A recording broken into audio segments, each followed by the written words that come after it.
Kita juga ada peranan lain yang tak kurang pentingnya di sebalik tabir. Di sinilah kebijaksanaan, strategi dan kadang-kadang pengorbanan peribadi mereka jadi penentu jatuh bangunnya sebuah kerajaan. Jom kita lihat macam mana mereka jadi ahli strategi politik yang memang ulung. Cuba bayangkan pengorbanannya. Tuan Kudu, seorang permaisuri, sanggup diceraikan oleh Sultan semata-mata untuk dikahwinkan dengan seorang pembesar tua, Tuan Ali.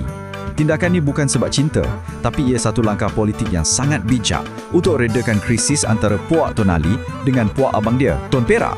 Hasilnya, pertelingkahan tamat, Tuan Perak diangkat jadi bendahara dan Melaka pun melangkah ke zaman kegemilangannya. Pengorbanan seorang wanita jadi asas kestabilan sebuah empayar besar. Kisah Tun Teja ni pula lebih tragis. Tapi ia dedahkan sisi lain pengaruh wanita dalam politik. Dia dilarikan dari Pahang tu bukan semata-mata sebab dia cantik, tapi sebagai tebusan politik. Perkahwinan paksa ni jadi jalan penyelesaian untuk konflik antara Sultan Mahmud dengan pembesar dia, Hang Nadim.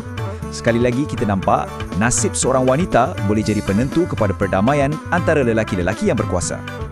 Tapi, jangan kita ingat semua wanita ni hanya terima nasib je. Kisah Tun Fatimah ni, wow, ini satu epik penentangan yang sangat luar biasa. Cuba bayangkan, keluarga dia dibunuh, lepas tu dia dipaksa kahwin pula dengan Sultan Zalim yang sama. Tapi dia tak angkat senjata. Tak. Sebaliknya, dia lancarkan satu protes senyap, tapi protes yang betul-betul menggoncang istana. Setiap kali dia mengandung, dia gugurkan kandungannya. Tindakan yang sangat nekat kan? Akhirnya, Sultan tu terpaksa tunduk. Sultan terpaksa berjanji yang anak lelaki Tun Fatimah nanti akan jadi pewaris tahta. Tun Fatimah dah buktikan, penentangan ni bukan selalunya dengan pedang.